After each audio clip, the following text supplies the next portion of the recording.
Live, it's the Bison Football Show. Valley News Live and Gate City Bank present the Bison Football Show with head coach Chris Klieman. As long as things continue to go well and this program continues to win, I don't see any reason why we can't make it an annual thing. ESPN College Game Day had Fargo rocking over the weekend. Round 2 with the big show was a huge success. Bison Nation was out in full force and made a statement to the college football world once again. And it didn't stop there. 19,000 plus watched the national championship banner rise to the rafters at the Fargo Dome. Even the mayor of Frisco, Texas was here. Can you process, Coach, as we welcome you to the set today, everything that happened this week? It was unbelievable from the time you learned game day was coming. Mayor of Frisco's here. It's the home opener. The banner's going up. It's your first walk out of the tunnel. It was quite the week, wasn't it? It was an electric week, and credit all the people behind the scenes for getting it all taken care of. And our players really enjoyed it, being able to go down on the set and at least get a picture down there on Friday. And then what a great scene on Saturday morning when I was downtown, and as well on Saturday afternoon at 2:30. Coming out of that tunnel was pretty special. You know, you've seen it a lot in your time here at NDSU and Frisco and such, but are you ever surprised by the fans? I mean, they come out in full force for this, you know, for Frisco, for big games at the Fargo Dome. It's unbelievable to support, isn't it? It is. It is. I'm so fortunate. Our team's so fortunate. What great support. And no, I'm never surprised because they're fanatics, and that's why this job and this place is so special. How about the home opener? You know, that was exciting in and of itself without game day involved for the guys to get home in front of the fans. They were excited about that. Yeah, they were ready to play at home. Having back-to-back road games to start a season is always tough.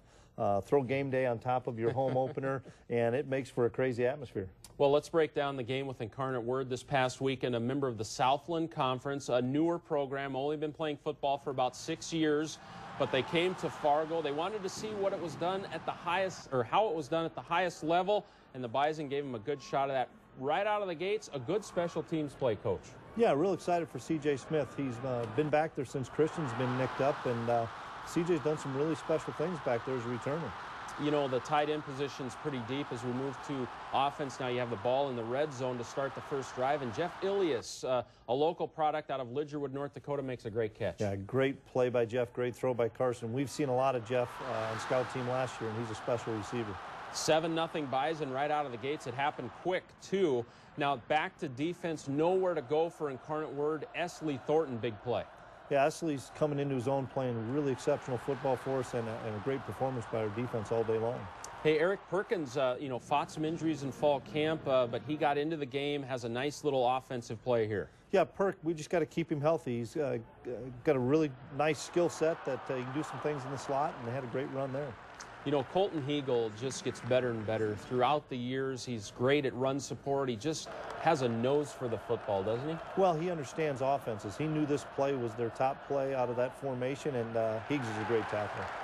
Well, R.J. Urzendowski, we're going to talk about him a lot as we shift back to offense in this show here today, but he's a true freshman from Omaha, Nebraska. And he gets a big touchdown here. This had to put a big smile on his face. Boy, it sure did. Carson does a great job looking off the safety and hits RJ in stride, and he just takes off and runs away from everybody. Great play for our offense. He played for Creighton Prep, a big high school in Omaha, didn't he? Absolutely. He's teammates with Easton Stick, and it's a great school for us. Hey, Kyle Emanuel is off to such a great start. He gets another tackle for loss. He has 8.5 on the year now. Yeah, he's having an unbelievable season. Great job keeping leverage and staying outside and making a big tackle for loss. So in the first quarter, Incarnate Word ran 16 plays, had only 12 yards of offense as we move to the second quarter now. And Zach Vraw, 24 straight games now with a catch. Yeah, he's Mr. Consistent and got great hands and goes for a first down here. Really good throw and catch. I like the offensive line work on this next play. It busts John Crockett for a touchdown. Well blocked up front here. Great job by the Rams up front, giving John a crease, and then John cuts it back and takes it to the house. 21-0. The Bison starting to create some separation as everybody expected right now. Back to defense. Some young guys are getting into the game now. Trey Dempsey getting more and more reps, isn't he? Yeah, we're trying to get Trey in there more so he feels more comfortable. He's starting to feel more comfortable and confident. Makes a great play on the sideline here.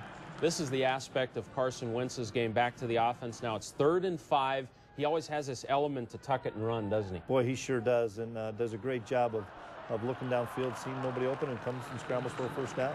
Well, new element in this game, the middle screen, we've seen that play a lot, but this time to Andrew Bonnet, and I would not want to be the safety trying to tackle him. No, this is a really good design by Coach Polasek, and that safety doesn't know if he's going to get leaped over or run over the top of. Yeah, probably the safety's hoping he leaps over him because he can lay out some punishment for sure. Now, the running backs were getting downfield in the passing game. King Frazier deep downfield here. The back gets a touchdown. Yeah, great call by Tim. We went to an empty set on a no-huddle deal, and they didn't count for King. We get a touchdown. So it's 28-0 at the half. Carson Wentz, a tremendous first half. NDSU is 6 of 8 on third down, and Jordan Champion had a nice first half with 5 tackles. Before we get to the second half, on the Gate City Bank hot seat, it's Kyle Emanuel. If you could have an endless supply of food, what would it be? Pop-Tarts. If you could live anywhere, where would it be? Schuyler, Nebraska, of course, greatest place on earth. Favorite thing to do away from football? Probably relax, maybe play a little guitar, watch some Netflix. Okay. Are you a pickup guy, SUV, or a car guy? Pickup. What would your worst nightmare be? Probably being trapped in a room with Mike Hardy for like 24 hours straight. Who's the quietest guy on the team? Oh, with my old roommate freshman year, Jesse Hines. 100 degrees or 20 below? 100 degrees. Favorite thing about Coach Klieman? How approachable he is, easy to talk to. Describe that feeling during the tunnel walk here at the Dome. I thought about it. I don't think I can describe it. It's kind of indescribable, something you have to experience. Welcome back to the show, Coach. It's 28-0 at half. What did you want to accomplish in the second half here? Well, we wanted to run the ball a little bit more in the second half and establish our ground game, and then get a lot of guys in and start rotating some guys out. Yeah, there were a lot of guys getting in the game as we check out the second half here. Good to get that depth in there, get them some game-style reps. As the half started, though, Carson Wentz still in there, and I just love his arm strength on this play. It shows it on this play, even though this play was reviewed and not determined to be a touchdown. Yeah, what a great throw and catch, and we set the play up well with some run action, and it's one of those 50-50 ones, and that's why we have replay. Yep, again, the running backs get deep down the field. Chase Morlock can also catch the football, can't he? Yeah, he really can. I'm real excited about our 3 running backs, obviously running the football, but as well as receiving the ball. You know, John Crockett in the running game had big games the first couple weeks, 100 yards. He was grinding them out again in the second half here as you started to wear him out. Yeah, this is a really good play. It's a trap play. Cooner does a good job kicking it out, and another big play inside the 10. You know, John's finding the end zone a lot too, isn't he? This is a 5-yarder for a touchdown to make it 35-0 after you get in the red zone. He likes that, doesn't he? He has a nose for the end zone. Boy, he sure does. Great kick out by Jed Resear, and John finds Bader. You know, Brad Ambrosius at defensive end certainly playing well in the absence of Mike Hardy. Esley Thornton gets a sack, and Ambrosius gets the fumble recovery. Great play by Esley, stripping the football. We practice that a lot and preach it, and then good job by Brad finding it. Now, Cole Davis comes in at quarterback, and he hits Demetrius Gray. Talk about these 2 youngsters. Really good combination here. Great play-action fake by Cole, and Demetrius comes back for the football, and good throw and catch. You know, Chase Morlock has all facets of the game. We saw him catch the ball. He's a powerful runner also. Boy, he sure is. He's a guy that has a nose for the goal line, and a great north and south running. 42-0 at this point. Again, the game pretty much decided, but we go back to Brad Ambrosius. He gets the sack here. I like what I'm seeing from him. How about you? Yeah, we just need to keep giving him snaps, and so he feels comfortable, and he played a lot yesterday, and moving forward, he's got to be a playmaker for us. 31 carries for 55 yards on the ground is all for Incarnate Word. Now, Davis hits Connor Wentz, the other Wentz on the team, right? That's exactly right. Good play fake again, and good to see these young tight ends getting in the game and making some plays. You know, the 3-back set with Morlock getting a lot of time in a game like this, he really takes advantage of it, gets an 18-yarder here. Yeah, once again, really good blocking, and then Chase finds that crease, and another big run. We're starting to wear him down a little bit. You know, King Frazier was a transfer. Is he starting to feel comfortable with the guys and the system and everything? Absolutely. We're really excited about King's future, and he's going to be an excellent back for us this year. He's made some really good cuts, and he's a strong, punishing runner. Yeah, he really is. The only problem here was the missed point after attempt. That probably gives the coach a few gray hairs, huh? Well, we've got to get Barney some reps out there, and Barney will come back. He's an exceptional kicker. Oh, Pierre G. Tucker gets an interception here. Great to see this. He's been fighting injuries for a while now. Boy, he sure has, and does a good job getting into his drop and making a play, and I like it because we're celebrating afterwards with Luke and all the guys. That's what we want to have, is a bunch of guys around that pile celebrating the teammates. We've talked a lot about it early on in the first 2 games, but Adam Keller, his leg strength looks great. This is a long field goal here. It is, and he's got tremendous confidence right now, and I'm so excited for Adam because he's healthy and he's kicking the ball extremely well. 51-0 right now, and we'll see a play here where you get a pick 6 to really close out the game. MJ Stumpf makes a great play. Shea DeJong gets the 6 points here. You bet. Good pressure by the front 4, and then MJ forces the throw, and great job for Shea from Sioux Falls, South Dakota. Get that pick and take it for the touchdown, and once again, the great celebration in the end zone with all his teammates, which we're really excited about and really happy for Shea. You can tell the teammates were excited for him. That's a very, very good story when guys get reps late in a game like this and deliver. 58-0 the score. Carson had a great day. Esley Thornton, very, very productive. 15th straight home win, which is now the longest home winning streak in the nation, with Sam Houston State losing yesterday. And the Bison, 508 yards of total offense. Let's hear what the players had to say after the game. I think it's great for everyone in Fargo and all the fans, and just gives exposure for us. And, I mean, it makes it easier on the recruiting for the coaches. But as for the players, I mean, minute to minute, it's the same as any other week, so we are kind of sheltered from all that stuff. We're in here for special teams and all those meetings in the morning. So, I mean, it's fun to see afterwards to check my TiVo, the recording, but nothing's different for us, just business. It was pretty exciting. The feeling, I didn't really know what to expect running out of there, and I've never felt so amped up, really. I mean, it's a pretty special experience, and glad I got the first one out of the way. I think we came in with a chip on our shoulder. We said the first 2 weeks, Iowa State, Weber State, we just kind of started slow, gave up 14 points to Iowa State right away, and then Weber State hung with us the whole game, fought us hard. So we really emphasize it's a faceless opponent. We're going to go as hard as we can this week and start fast, and that's what we did. As always, great comments from the players. Now it's time for our Nodak Mutual Insurance Player of the Game. It's Bismarck's own Carson Wentz. Carson made a big splash in Week 1 at Iowa State, but this week got his first touchdown passes of the season, 3 in fact, as the Bison steamrolled Incarnate Word. Carson was 14 of 18 throwing the ball, no interceptions, also rushed for 25 yards. He said he learned a lot from the Weber State game last week. You know, I got home against Weber State, and I watched the game online already, and it was 3 a.m., and I watched it again Monday, and I was just real eager to make up for those mistakes and learn from it and keep getting better. And to come out here today and performance like this, it felt good. Coach, you have to love those comments right there. You know, guys going back to work, no matter how one game goes, they're back watching tape, back at it, preparing, and he's that way, isn't he? Oh, absolutely. I was so excited for Carson. I told people all week I was really anxious to watch him play because I knew he'd bounce back, and 14 of 18 in 3 scores. He's a winner, he's a competitor, and he's a tremendous leader for our football team. Let's look at some of his numbers through 3 games. Very, very solid. You know, it's his first 3 starts, but I think a very good start to his starting career. Absolutely. Great start to it, and he's gaining more and more confidence with each snap he takes, and we're looking for a big season out of Carson. Yeah, no question. Now let's talk about some defensive players a little bit that came in, some of these younger guys, and there's a connection from Florida.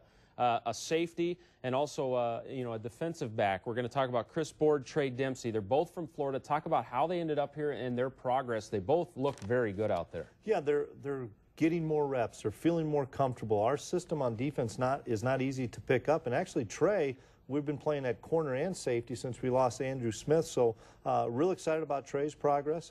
He had an exceptional game yesterday. Chris keeps learning the playbook. Chris will hit you now. And he made some exceptional plays on defense out there. And both are very good special teams players for us. And they have to be moving forward throughout this year.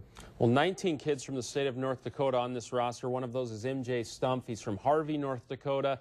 He's really starting to get it, isn't he? I mean, the light bulb is going off, and he is making plays out there. Yeah, he really is. The game has slowed down for MJ, and that's the whole key for us on defense. If you understand your assignments, the game slows down, and he's playing with a lot of confidence. And he played even a little bit of defensive end as well as linebacker for us yesterday. So there's certain packages we're trying to get MJ on the field because he's playing at such a high level. Yeah, great speed as well, kind of Travis Beck-like in that he can cover those flats. Now, big week again. There's no rest for the weary, is there? I mean, Montana rolls in here obviously a program with a lot of tradition as well. This is a huge non-conference game. The fans are all excited. Give us your first thoughts about this Montana matchup. Well, it'll be a playoff atmosphere, Yeah. and we need our fans. We need Bison Nation to come out there and support us, because it will be one of those December-type atmospheres, December-type games, and we'll go to work right away this afternoon on those guys, and it'll be a tremendous FCS battle. You've been in the FCS a long time. You know, you were there when Montana was rolling as a program. They've been to 7 national title games, won a couple. So this is a program that'll come in here and I think, you know, provide that big-time atmosphere, provide that big-time opponent, and a quality win if you can get it. No, yeah, it'll help us down the line. It'll help our league down the line if we can come out and get this win. And you're right, they're a tradition-rich program that has a lot of really good players, and they know they can win on the road. That's the thing that we've got to stress to our opponents, or to our guys, is it's going to be a battle for 4 quarters, and I know our guys are really excited about this game. Yeah, how about a senior quarterback? That's always, no matter what team you're talking about, that's always a benefit. Jordan Johnson, their quarterback, is a senior. He's been around. He can make some plays. What does he look like on tape? Yeah, he's a really good football player. He can make plays with his arm. He can make plays with his legs, and he's got that moxie, that veteran leadership. So we've got to design a heck of a game plan, and we've got to be able to keep him in the pocket, and we've got to be able to cover up some wide receivers, because as he goes, they go. Yeah, and also on defense, they have a nice defensive end as well. Zach Wagenman, talk about him a little bit, what you see from him. Yeah, he's an exceptional player. He can, you know, he's a great pass rusher. He stops the run. He's the total package. So we'll have to make sure we know where he's at, and our Rams will have their work cut out for him. But I'm excited about the challenge for those guys. Yeah, it's going to be a fun week. They did have trouble with South Dakota this past weekend, beating them by 8 points, 28-20. 2 new coordinators this year. Tim Polasek, the offensive coordinator. Matt Entz, the defensive coordinator. We'll get to know these guys a little bit better next in our feature story. Welcome back to the show. 2 new coordinators for the Bison this year. Tim Polasek has been around the program before, but not in the offensive coordinator chair. Defensive coordinator Matt Entz is a newcomer. In this week's Olaf Anderson Construction feature story, we get to know both a little better. Here we go, we need a leader. We need a leader, let's go. In their first years as coordinators at North Dakota State, both Tim Polasek and Matt Entz have already had some growing pains. Just like any freshman coming in, every bit of terminology was completely different. And there's probably still times that I'm, you know, maybe going back a year or 2 somewhere and saying a technique or a call that might be completely different. Entz worked with Chris Klieman for a year at Northern Iowa. And the style of teaching that made Klieman such a popular coach as a Bison assistant, Yeah, he's going to set it upfield and fall back in. is the same one employed by the defensive coordinator. He gets us feeling pretty confident out there. He likes to get the players involved too, to see what they're thinking. He gets their intake a little bit more, and he gets us ready to go. Keep going, Anthony. Punch. Polasek certainly gets his players ready to go. Keep going, finish.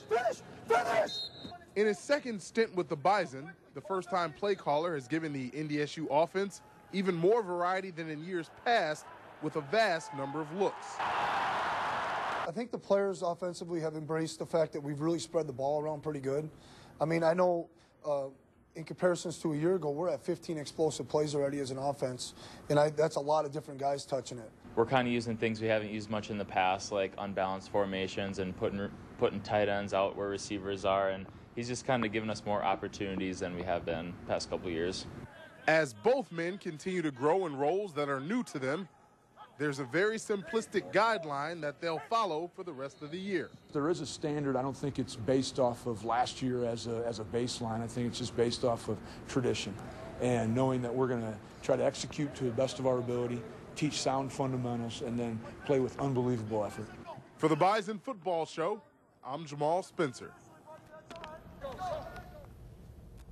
Coach, tell us about Matt Entz a little bit. You knew him from Northern Iowa, but let the fans know a little bit about Matt. Well, he's an unbelievable leader and unbelievable character person. And when I got the job, he was one of the first guys I called, because he's a dear friend of mine. And you want to have that trust factor with somebody that's going to take over the defense. And Matt's put his own stamp on a lot of things. And I'm excited because he's a tremendous coach, a tremendous leader, and a better person. How about Tim Polasek calling the plays now? He's been around the program, went to Northern Illinois. came back. How do you think he's doing in this new role now? He's doing exceptionally well. We've put up 500 yards in 2 of the 3 games we've played, and Tim's another guy that I called right away when I was able to get the job and said, Tim, I want you to come back here. And Gene helped me get him back here. We wanted Tim back in the fold here, and he said it best.